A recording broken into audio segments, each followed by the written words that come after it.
Hi guys, welcome to Let's Talk Business. We put new videos up here every week, so don't forget to subscribe. Elaine Plested is with me, and she's from a company that I've been keeping an eye on. It's Destination Education. She joins me on Skype now. Elaine, it's great to have you on Skype. Tell me a little bit about what you're up to at the moment. It's very interesting. Okay, so Smart Development Solutions is our business, but at the moment we're undergoing a lot of changes. We're going to be splitting the business to form Destination Education, which is actually the element of our business that works with local schools. And we're shortly to become a community interest company as Destination Education, which means that we will be running on a not-for-profit basis, so quite different from where we've come from the corporate world. It's an interesting choice of going into a not-for-profit as a social enterprise. And presumably that's to match with the market, and it sort of fits and feels right to you. Presumably that's why you've done it. Absolutely. We've worked successfully with schools up to now, but we've realised that actually registering as a social enterprise will give us more opportunities, not just for the schools, but also for the businesses that we're working with as well. So there's great opportunity for businesses that join the Destination Education Consortium, whereby we'll actually be able to apply for grant funding to match their investment, which means that the school will benefit from twice as much in terms of materials, workshops and support for young students. And how are you helping the young students then at school? We've got a series of programs called My Programs.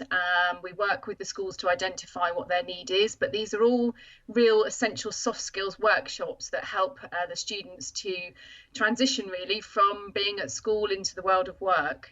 And what age groups are you targeting? We find that most of the schools are looking for support, particularly around year 8, year 9, year 10, really the critical time when students have got to make some difficult decisions around their GCSE options and also their further education for the future. And do you think that's a bit that's missing probably when you and I were at school? Well, you're significantly younger than I am, but certainly when I was at school, the careers advice was sporadic to say the least. But do you still think that that is lacking? It is, and if you look at the research behind it, a lot of the research supports the fact that students aren't getting the kind of support that they would like or they need. Sometimes they're making their GCSE options based on what a friend is doing, but also, as you said, things have changed now in terms of the world of work, and there are a massive variety of roles available to students now, particularly if you look at the side of social media and some of the different things that we do in terms of technology these days. There's some really great opportunities, but it's a real minefield for students to find out what it is that they can do and what they're good at. And that's what we help them to look at, is actually what are their core skills and what does that mean for them in terms of their GCSE options for the future. Elaine, are there some examples of where you've worked with youngsters and they've in a way surprised you with what they have achieved? Absolutely. I can give you one example in particular, whereby we've had 30 students recently on a programme, and the programme was a really great day and we had some fantastic feedback, but the best feedback at all was having the head teacher from the school on the phone the next day.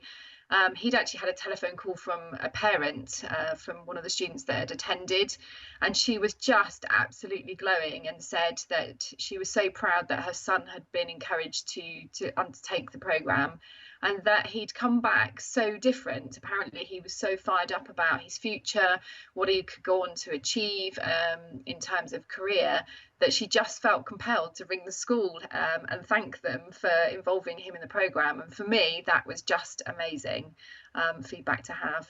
So where is the gap then? Where do you take students when they come to you and go through your programme, and where do they end up?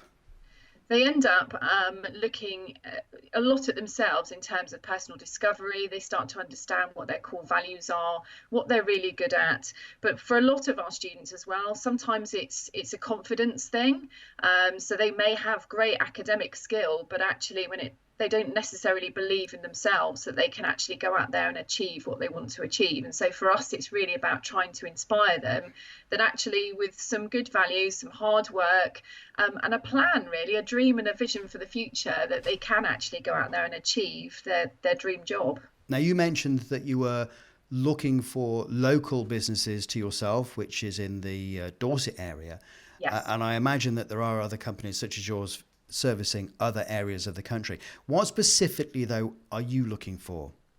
We're looking for like-minded companies that want to do some work with us to support local schools and local students. For a number of companies, it's about spotting talent of the future. These young students are our workforce of the future, and you know, we need to be able to support them with that. But we're looking for companies that really want to help us by investing some time and also some money. We have opportunities for volunteers, which will help them in terms of their employee engagement, but also we found that volunteers benefit from their own personal development as well. For companies, it helps them to fulfill some of their corporate social responsibility objectives, but also we help them with raising PR for themselves, about raising their profile in the community. So actually, as a business, what are they doing? And people are interested in the fact that they're supporting local schools and local students. Absolutely. So it's a win-win-win-win-win situation, it sounds like to me. Was that enough wins? I'm not sure. It's a lot of wins. It's good. Elaine, it's great that you're there. Thank you very much. And the best of luck with your business. We'll keep in touch. Yes, we will. Thank you, Alan. I hope you enjoyed that. We upload new videos every week, so don't forget to subscribe.